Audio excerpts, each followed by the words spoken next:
Once again, thank you for joining us to our webinar today, which is all about our new and exciting trip down to Patagonia in the Southern Andes in Argentina. Just a couple of quick words about Wheel and Anchor and what we are all about. I think a lot of the folks online are new, are names that I recognize, but I see a few names that are new. So just briefly, Wheel and Anchor is a community of travelers from all across Canada. We were founded about 5 years ago on the heels of my 7 years now, or well, at the time it was 25 years in the travel business. In the meantime, it's over 30. And I really, what resonated me with the travels that I had done leading up to the culmination of Wheel and Anchor was how much different it is when you have like-minded people together on a trip, and how people are able to gel, and the shared experiences and the memories that go on long past the trip itself. And so it's this dynamic that we wanted to really hone in on in developing this community called Wheel and Anchor. And so by bringing travelers together, you have those kinds of experience, and you have that sense that you're traveling with a bunch of friends. I mean, that's kind of the best way to describe the experience of going on a Wheel and Anchor trip. And of course, part of it is also the fun and the adventure of going to all these exotic places. Of course, our mission is for our members to be truly well connected and well traveled as we make our way to different parts of the world. And you can see a few of the members of our group recently on a trip in the Azores. We have a lot of fun. That's kind of what we're all about.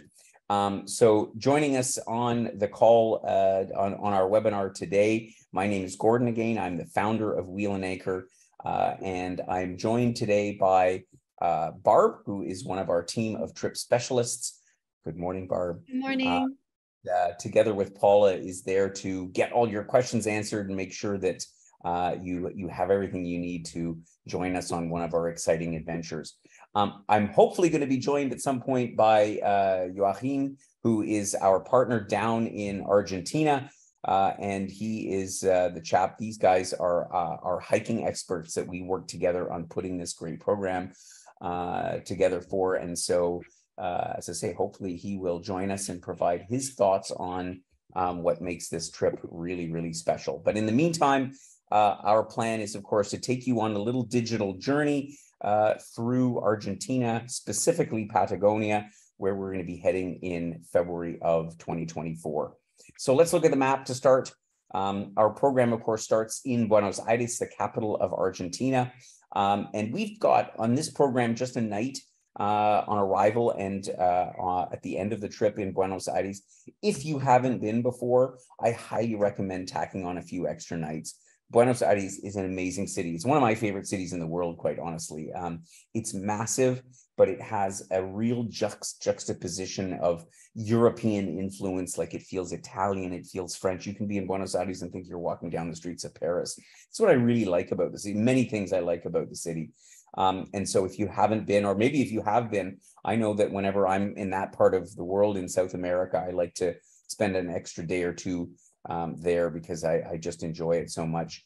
From Buenos Aires, we'll be then flying all the way down to the southern part of Patagonia, specifically to Calafate, which is the gateway to what's called the Perito Moreno Glacier, and a number of other glaciers in this region. The mountains, the scenery is magical. They say Patagonia has some of the most amazing mountain scenery as anywhere in the world. And I think that when you see some of the images that we have, you'll get that impression. From there, we'll head up to El Chaltén. And this is another area with lakes and glaciers and mountains and some of the famous peaks that you'll find. So this is the second stop. We'll be spending 4 nights in each of these towns. Then we will fly up to Bariloche, which is in more the northern part of Argentina, in the Lake District of Argentina. It's actually a gateway to some of the famous ski resorts that they have. Of course, their winter is our summer, being in the summer in the Southern Hemisphere. So we're heading there in summertime. and we'll spend a few nights to wrap up the trip in Bariloche before then flying back to Buenos Aires for a final night and going home. So that gives you the geographical lay of the land, if you will. And so let's get into the day-by-day itinerary, and I'll try to give you a sense of what to expect along the way. So first of all, as I say, we're going to be flying into Buenos Aires, which at the moment there is no direct service from Toronto down to Buenos Aires. You pretty much have to travel via Sao Paulo at the moment, or of course you can fly via Panama City. There's a couple of different options to get down to Buenos Aires. The nice thing is it's pretty much in the same time zone. It's actually, I think, 1 hour ahead of Eastern time zone. So even though it's, typically a longer sort of red-eye overnight flight, but at least you aren't changing time zones, so you don't have that jet lag effect. When you arrive in Buenos Aires, you'll be totally taken by this city that, as I say, has all kinds of different architecture, amazing flavor, has these giant boulevards, which is, you can see one of them here.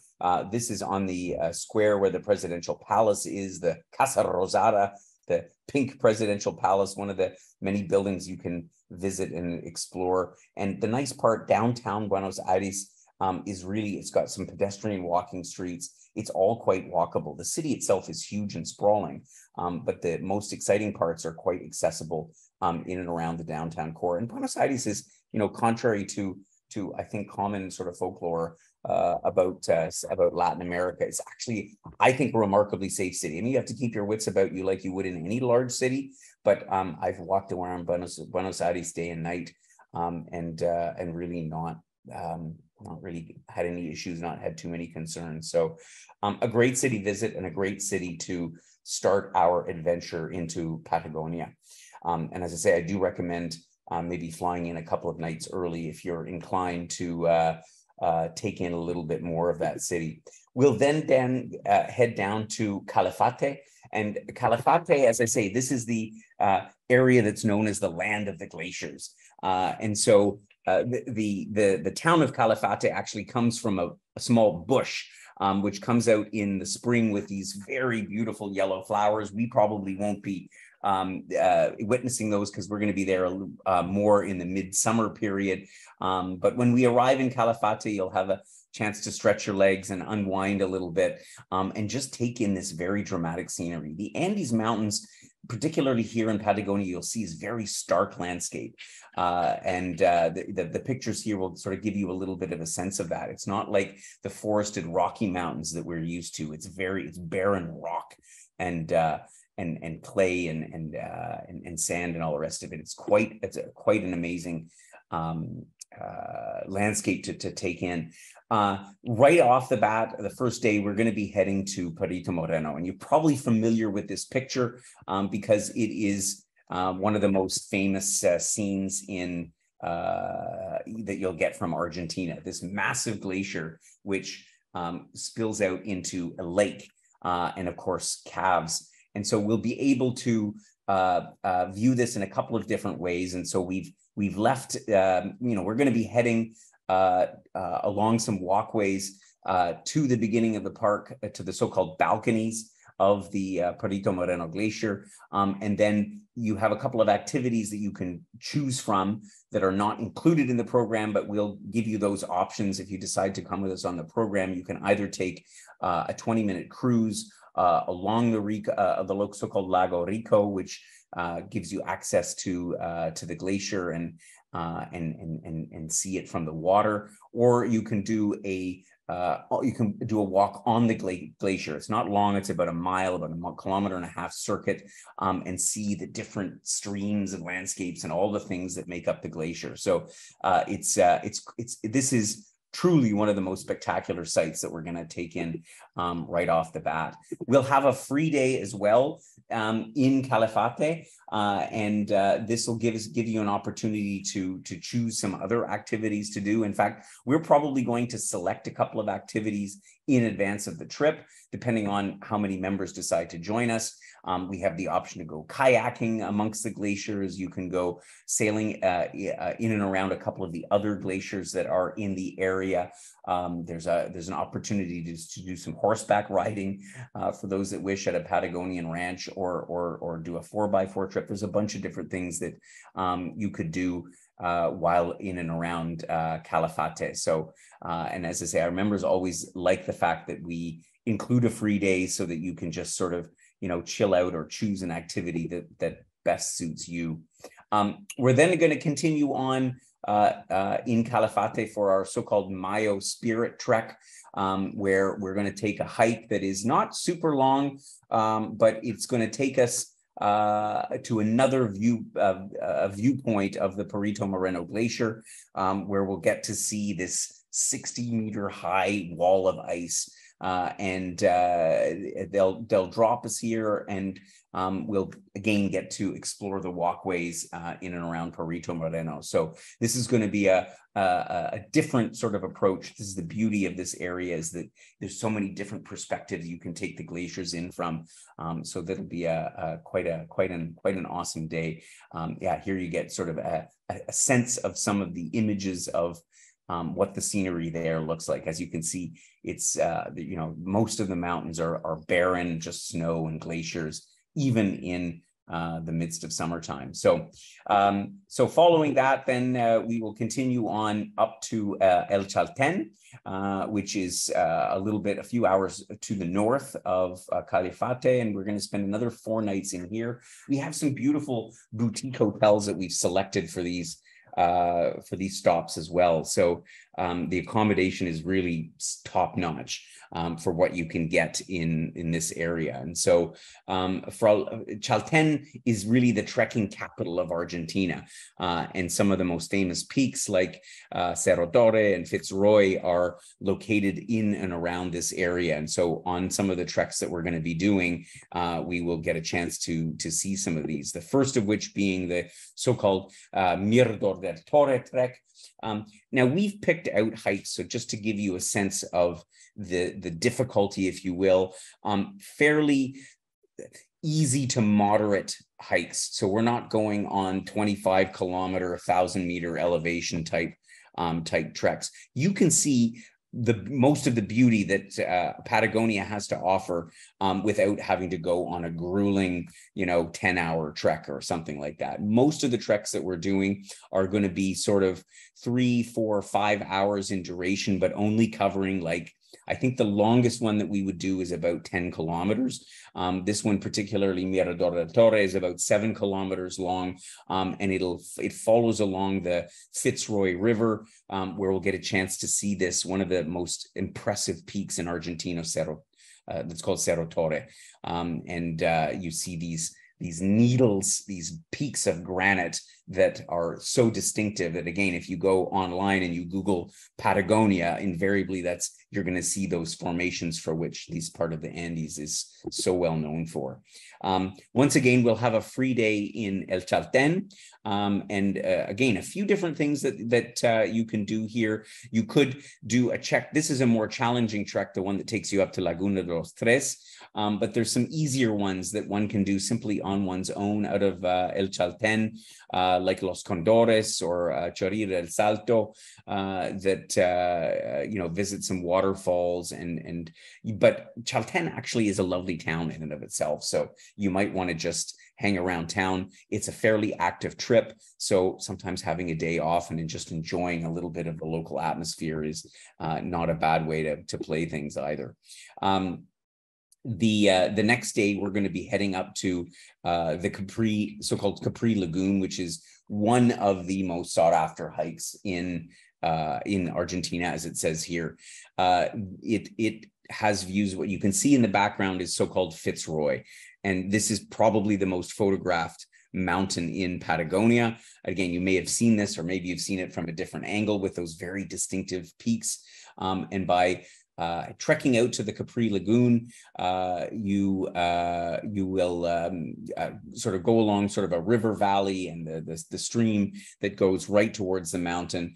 It's a fairly good hike. It's about 8 kilometers in duration, but we're taking 5 hours to do it. So again, we're not here to break ourselves to go on anything uber strenuous, but rather to have, a leisurely walk and just breathe in the fresh air of Patagonia and take it all in. And so once we get to the end of year, there's a chance at the end to do an extra 30-minute walk up to a viewpoint where you get this awesome view of this range that's known as Fitzroy. So we'll have spent 4 nights down in El Chalten, and then we'll board our aircraft and head north, this time up to Bariloche. Bariloche is the sort of center of mountain sports, mountain and lake sports, and a whole host of different sports for the northern part of Patagonia. So you might have heard of Bariloche before. It's the gateway also to the Argentinian ski resorts, although we're not there in skiing season. But the town itself is quite charming because, it was, they had a lot of refugees, if you could call them that, from Germany and Central Europe and Switzerland in the post-war period.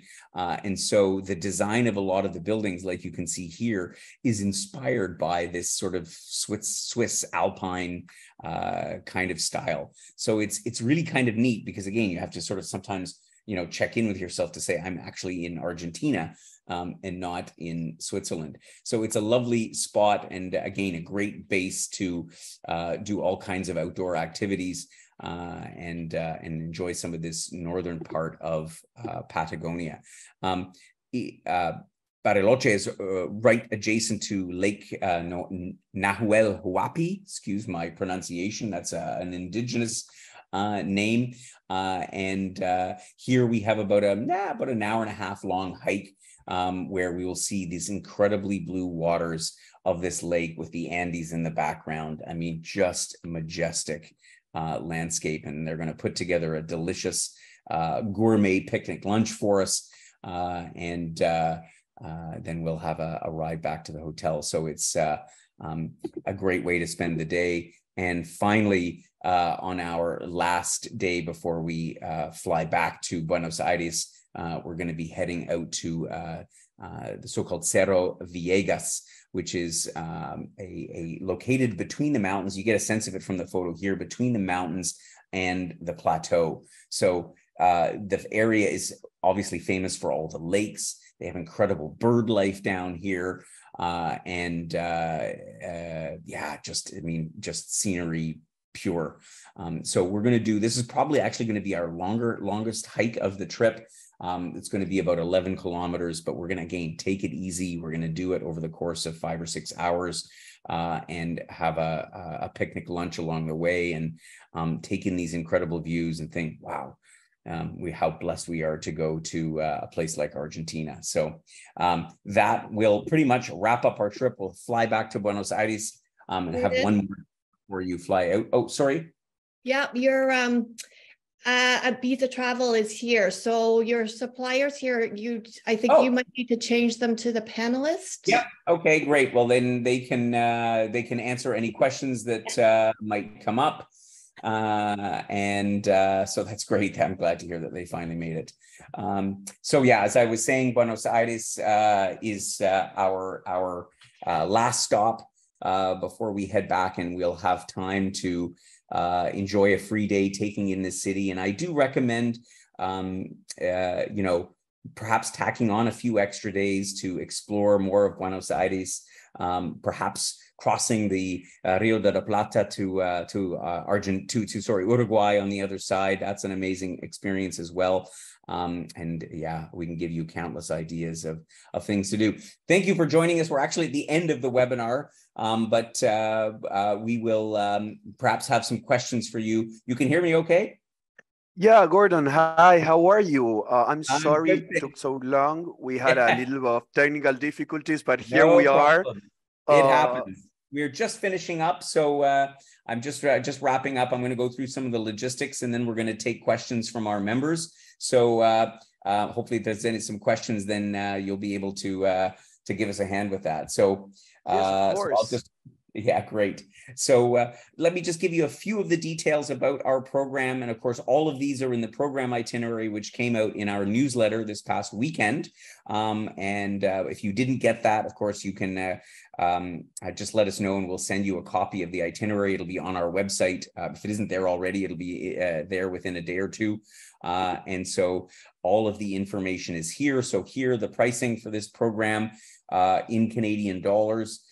So we have both twin and single rooms available. Basically, what is in the program is pretty much everything you need. There's a few meals. We generally provide a breakfast and either a lunch or a dinner every day on our programs. So that gives you the opportunity to sample a little bit of the local cuisine. But the domestic flights down to Calafate and up to Bariloche and back to Buenos Aires are all included in that. As well as, of course, the wheel and anchor host who will be coming along, and all of our wonderful local guides that Joachim and his team will be providing with us. So the only thing that is extra for this trip is, of course, the airfare, which we're happy to arrange for you, and insurance. And then, as I mentioned during the webinar, there are a couple of optional things that you could book. Like the walk on the glacier, for example, at Perito Moreno. And there's a few other things that'll all be spelled out in the additional information. So yeah, you're welcome to ask any questions about those. And in terms of getting down to Argentina, traditionally you're looking at around these prices from the East Coast, around $1,200 to $1,500 Canadian. From the West Coast, a little bit more. But that's basically what you have to consider. And we will be offering an early booking bonus for those of you who sign up before the middle of August. Patagonia is a popular place at this time of the year. We are going in the best season because the season there is, quite frankly, short, right, Joachim? And so you've got to seize the opportunity. So if you are keen to join us, then you can save a few bucks by signing up early. And so now I think a few questions have come in, Barb. Of course, if you have any questions after the webinar, then please do drop Paula or Barb an email, and they will be happy to get your questions answered. But in the meantime, let's take some of those questions. Yeah. So first of all, somebody was clarifying the dates, if it's February or March. So it's the 5th to the 18th of February. Yeah. Did I say March or February? I'm not sure, but anyways, it's February. And then there's another question in regards to the group size. Mm-hmm. So the group size here I suspect will probably be somewhere around 12. We will not take more than 18 on this trip for sure. And so it basically depends how many members sign up. So I figure we'll be hopefully somewhere between 12 to 16 is where we're hoping for. Okay. We have a question about the accommodation style that's going to be used on this trip. So the accommodations are basically little boutique hotels, right? Joachim, maybe you want to describe a little bit some of the hotels that we're staying in? Yes, of course. Regarding the hotels, you will have in Buenos Aires the Loy Suite Recoleta Hotel. Okay, yeah. It's a 4-star. It's beautiful. It's very urban, and it's boutique. And even though it's in the middle of Buenos Aires, it has a wonderful pool and an amazing garden where you can take dinner, you can take lunch, you can take breakfast. It's stunning. Then it's a lovely one. Yeah. In Chalten, you'll stay at the Chalten Suites, also a boutique hotel. In Bariloche, you will be at the Casco Art Hotel, also wonderful. And in Calafate, you will stay at Posada de los Álamos, which is also wonderful. We work with 4- and 5-star boutique hotels. Yeah. All of the hotels we've picked together with Joachim and his team, and they really are, I think, the best that you can get in these towns. So They're really comfortable. You're gonna enjoy it. When you take it on trekking like this, you want to go back and have someplace comfy to sleep for the night, and we can guarantee that. Yeah, that's absolutely true. Nothing best than a good night's sleep after a long day of trekking. Indeed. Next question, Barb. Okay, perfect. What is the weather like for these February days? What is the weather like? I knew that was going to come up, and it's an important question. Joachim, the weather is pretty unpredictable in Patagonia. Is that right? That's right. We always say that you have to dress as an onion. You have to take many layers with you. And when the weather starts getting hot, you take the jacket or you take the sweater. And towards the evening, when it starts getting colder, you put on the sweater and the jacket. What temperatures might we expect? And I know it's a little bit difference between Bariloche and Calafate and El Chalten, but can you give us an idea in February? Yeah, because during the morning, usually there you can expect around 15 to 25 degrees. Towards the middle of the day, you can expect a rise to 30, 35 degrees. And towards so it can get as warm as 30 degrees. Wow. So there you go. So it's quite warm. Yeah, especially on the treks, where you'll be high up in the mountain and you won't have the forest to protect you from the sun. So there it can really get sunny. And after that, towards the end of the day, it can get again towards 12 or 10 degrees. Yeah, so there's quite a variation between the evening temperatures and the daytime temperatures. And it also can be fairly windy down there. Is that correct? Yeah, that's correct. Being in a mountain area, winds can get pretty rough. So as I told you, we recommend using the onion method. Yeah. Well, we recommend that on pretty much all of our trips, but particularly here, good wind gear and being able to sort of peel off layers is critical. Yeah, excellent. And so what if the weather, how does weather affect any of the hiking? Do hikes get canceled, or what happens if the weather's bad?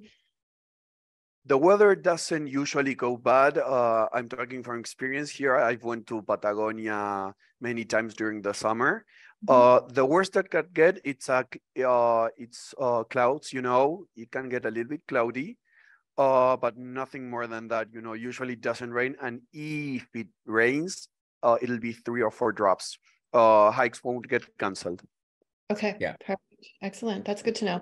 A couple other questions we tend to have on these sort of where more hiking is involved is people sometimes ask if they need walking sticks for this type of thing, or if it's recommended. Not necessarily. Yeah. No, I mean, what we do recommend is to take, good shoes. It's very important to take hiking shoes, and I cannot express the importance of this, because the terrain can get a little bit rocky, or you've got parts when you have a pebble road. So it's very important to get good shoes. Good hiking shoes are critical. I want to say something about walking sticks, though, because I learned something about that in the last year or two. I always walk with walking sticks because as we get older, guess what? We're in that, maybe not Joachim and Barb, but me and the rest of our members. Walking with sticks, so-called Nordic walking, helps your posture. It helps, if you Google it, there's a million reasons why it's a great idea. So I walk every morning up the mountain behind me here, and I take walking sticks because it's just a good idea, and just also for extra stability, but it's just good for your health. Anyway, that's all I'll say. Yeah, but yeah, we do get that question, so that's good. And then if there's different sort of abilities in terms of people's activity levels, how is that handled? Or yeah, so I mean, this is a active hiking trip, so we want to make sure that people understand that and are willing and able to participate in all the activities and go along. That being said, we're going to try to accommodate. I mean, some people might be fast hikers and, might be able to, walk those 11 kilometers in about 2 hours or 3 hours, and if it was me, I would fall probably into that category. But, we want to be mindful and well, Joachim, how do you manage if you have a group of a dozen people and some are a little faster? I mean, I guess people can go ahead, or the guide will stick towards the end of the group. Yeah, the guide always goes with the last man. Yeah. So if somebody, or woman, yes, of course. So if somebody wants to hike faster, the routes are really good. They have good signs, so they won't get lost. We usually recommend for all of the group to stay together, but that's more of the, talking more of the experience side, hike as a group. But if somebody really wants to hike fast, they can go. The guide will stay with the slowest group, and then they will meet. Okay. Yeah, exactly. Oh, there's another question here. What's the minimum number of people who would have to sign up? Oh, for the trip to go? That's a good question. I don't know the question off the top of my head, but I think we need probably around eight or 10, I think. We'll have to get back to you on that one. I'm not sure the number. Okay.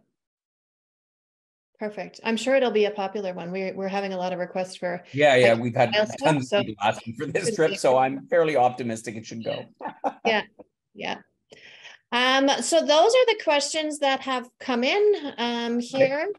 So if anybody else has other questions, they can certainly call us or email Paula and I, and we are happy to provide that. And then we're letting people know always on any of our trips, we have our additional information document. So if you are interested, let us know so we can email that.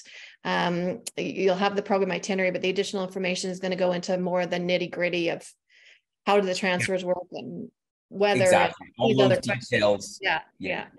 So most of the information that you need will be there, but of course Barb and Paula will be there to answer any of your questions.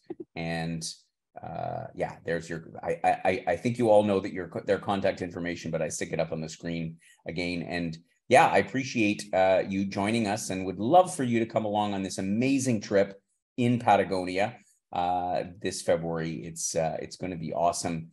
And who knows, maybe I'll join along as well, because I love Argentina, and this is one of those destinations that I've always wanted to go myself. Joachim, thank you so much for your time. For our members, keep in mind we have a few more webinars to go this week. So in fact, tomorrow we'll be presenting 2 webinars back to back, both our brand new South Italy sojourn, as well as our Tuscany and San Marino sojourn. Both of those webinars happening tomorrow. And Barb stuck the link in for Tuscany and San Marino, I think. But do you have the other one's just above? Yeah, they're both there. They're both there. Okay, they're both there. So these are amazing new programs. So if you have thought about doing a little bit of touring in Puglia and going to San Marino, that small little country, then those might be for you. So come join us for those. And again, thanks to my colleagues, Joachim, Barb, and we'll see you all on an upcoming webinar. Take care. Have yourselves a wonderful rest of the day. Bye-bye for now.